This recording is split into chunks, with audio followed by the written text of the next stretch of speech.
Dear students, आज हम class 10th का चैप्टर नंबर 11 है जिसका नाम साउंड है। इसके न्यूमेरिकल प्रॉब्लम्स 11.5 टू 11.9 सॉल्व करेंगे। 11.5 न्यूमेरिकल है हमारे पास। A marine survey ship sends a sound wave straight to the C bed. It receives an echo 1.5 second later. The speed of sound in a sea water is 1500 meter per second. Find the depth of the sea at this position. Data हमें given है time of echo which is equal to 1.5 second. Speed of sound हमें बता दी गई है 1500 metre per second. As हम calculate करना चाहते हैं।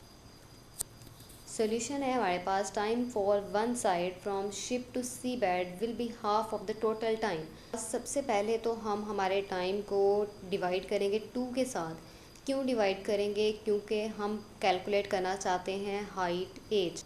हम वो टाइम कैलकुलेट करना चाहते हैं जो शिप से सी बेड तक साउंड ने जाने के लिए कंज्यूम किया।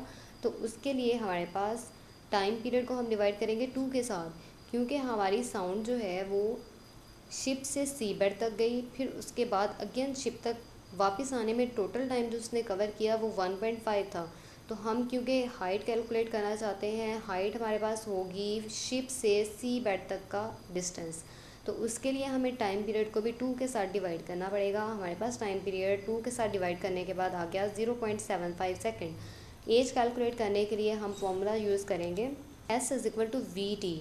एस की जगह पे हम यहाँ पर एज पुट करेंगे V और T। V की वैल्यू हमें 1500 गिवन है, T की वैल्यू हमने कैलकुलेट की 0.75, मल्टीप्लाई किया तो हमारे पास हाइट आ गई 1125 मीटर। लास्ट में हम रिजल्ट नोट कर देंगे। नेक्स्ट हमारे पास है 11.6 numerical. A student clapped his hands near a cliff and hear the echo after 5 second. What is the distance of the cliff from the student if the speed of the sound be is taken as 346 metre per second. एक student ने clap किया है Cliff के नज़दीक और उसको eco जो है वो सुनाई दिया है 5 सेकेंड के बाद। हम वो डिस्टेंस कैलकुलेट करना चाहते हैं जो स्टूडेंट और क्लिफ के दरमियान में है। हमें स्पीड ऑफ साउंड गिवन है 346 metre per second.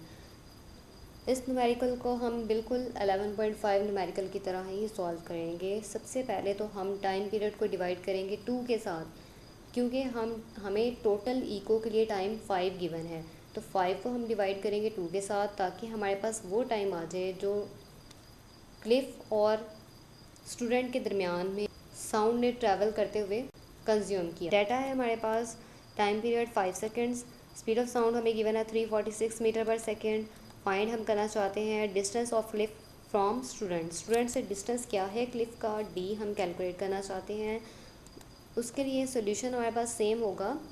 Time calculate करने के लिए सबसे पहले हम टाइम को डिवाइड करेंगे 2 के साथ। टाइम हमारे पास आ गया 2.5। डिस्टेंस कैलकुलेट करने के लिए फॉर्मूला हम यूज़ करेंगे D is equal to V T. V हमें गिवन था 346 और टी बार जो हमने कैलकुलेट किया वो है 2.5। मल्टीप्लाई किया तो हमारे पास डिस्टेंस आ गया जो कि क्लिफ और स्टूडेंट के दरमियान में था। तो हमारे पास वैल्यू आ गई 865 मीटर। नेक्स्ट हमारे पास 11.7 न्यूमेरिकल है। A ship sends out ultrasound that returns from the C bed and is detected after 3.42 seconds. If the speed of the ultrasound through sea water is 1531 metre per second, what is the distance of sea bed from the ship? Data हमारे पास है time period जो कि 3.42 seconds है। Speed of ultrasound हमें given है 1531 metre per second. Calculate हम करना चाहते हैं सी बेड से शिप तक का डिस्टेंस क्या होगा। 11.7 न्यूमेरिकल भी 11.5 और 11.6 जैसा ही है। सबसे पहले हम टाइम को डिवाइड करेंगे 2 के साथ, उसके बाद हम v को मल्टीप्लाई कर देंगे टाइम के साथ। Time for one side from sea bed to ship will be half of the total time. तो टाइम को हम डिवाइड करेंगे 2 के साथ। हमारे पास टाइम आ गया 1.71, क्योंकि हम डिस्टेंस कैलकुलेट करना चाहते हैं। तो डिस्टेंस के लिए formula S is equal to V T के अकॉर्डिंग v की वैल्यू हम पुट कर देंगे और t की वैल्यू पुट कर देंगे। मल्टीप्लिकेशन करेंगे तो हमारे पास डिस्टेंस आ जाएगा, distance of sea bed from ship which is equal to 2618 metre. Next हमारे पास 11.8 numerical. The highest frequency sound humans can hear is 20,000 Hz. What is the wavelength of sound in air at this frequency at a temperature of 20 degrees centigrade?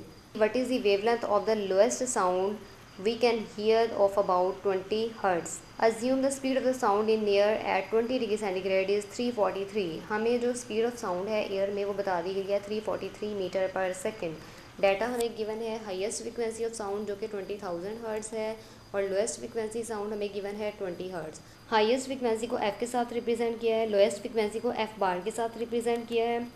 Speed of sound in air हमें given है 343 metre per second. Find हम करना चाहते हैं wavelength of highest frequency sound, also the wavelength of lowest frequency sound. दोनों wavelength को हम calculate करना चाहते हैं। सॉल्यूशन की तरफ चलते हैं। सॉल्यूशन हमारे पास होगा, हम जानते हैं v इक्वल होता है एफ लैम्डा के, क्योंकि हम लैम्डा कैलकुलेट करना चाहते हैं। v को डिवाइड कर देंगे f के साथ तो हमारे पास लैम्डा इक्वल आ जाएगा v डिवाइडेड बाय f। जब हम हाईएस्ट फ्रिक्वेंसी साउंड की वेवलेंथ कैलकुलेट करना चाहते हैं तब हम f की वैल्यू यहाँ पर 20,000 हर्ट्ज़ पुट कर देंगे। हमारे पास लैम्डा की वैल्यू आ गई 0.017 मीटर। इसके बाद हम इस वेवलेंथ को साइंटिफिक नोटेशन में अगर लिखते हैं तो हमारे पास वैल्यू आ जाएगी 1.7 मल्टीप्लाई विद 10 की पावर -2 मीटर। इसके बाद हमने कैलकुलेशन करनी है लोएस्ट फ्रिक्वेंसी वाली जो साउंड है उसके लिए वेवलेंथ क्या होगी। लोएस्ट फ्रिक्वेंसी हमें गिवन है 20 हर्ट्ज़। लैम्डा बार जो है ये हम कैलकुलेट करना चाहते हैं। हमारे पास लैम्डा बार इक्वल आ जाएगा v divided by F bar के। v की वैल्यू हमारे पास है 343, एफ बार 20 है। डिवाइड करेंगे तो हमारे पास जो लोएस्ट फ्रिक्वेंसी है उसके लिए हमारे पास वेवलेंथ आ गई 17.15 मीटर। लास्ट में हम रिज़ल्ट नोट कर देंगे। Wavelength of highest frequency sound is equal to 1.7 multiply with 10 की power -2 metre. Wavelength of lowest frequency sound lambda bar is equal to 17.15 metre. Next हमारे पास 11.9 न्यूमेरिकल है। इस sound wave has a frequency of 2 kilo hertz and wavelength 35 centimetre. How long will it take to travel 1.5 kilometre. Data हमें given है frequency जो कि हमारे पास है 2 किलो हर्ट्ज़। किलो की जगह पे हम 1000 पुट कर देंगे। हमारे पास फ्रिक्वेंसी की वैल्यू आ गई 2000 हर्ट्ज़। वेवलेंथ हमें गिवन है 35 सेंटीमीटर। 35 को 100 के साथ डिवाइड कर देंगे, हमारे पास वैल्यू आ जाएगी 0.35 मीटर। डिस्टेंस कवर्ड हमें गिवन है 1.5 किलोमीटर। किलो की जगह पे हम 1000 प्लेस करेंगे। 1.5 को 1000 के साथ मल्टीप्लाई किया तो हमारे पास डिस्टेंस मीटर में आ गया 1500। फाइंड हम करना चाहते हैं टाइम। सॉल्यूशन की तरफ चलते हैं। हम जानते हैं v इक्वल होता है एफ लैम्डा के। f की वैल्यू हमें गिवन है, लैम्डा की वैल्यू भी हमारे पास है। मल्टीप्लिकेशन के बाद हमारे पास v की वैल्यू आ गई 700 मीटर पर सेकेंड।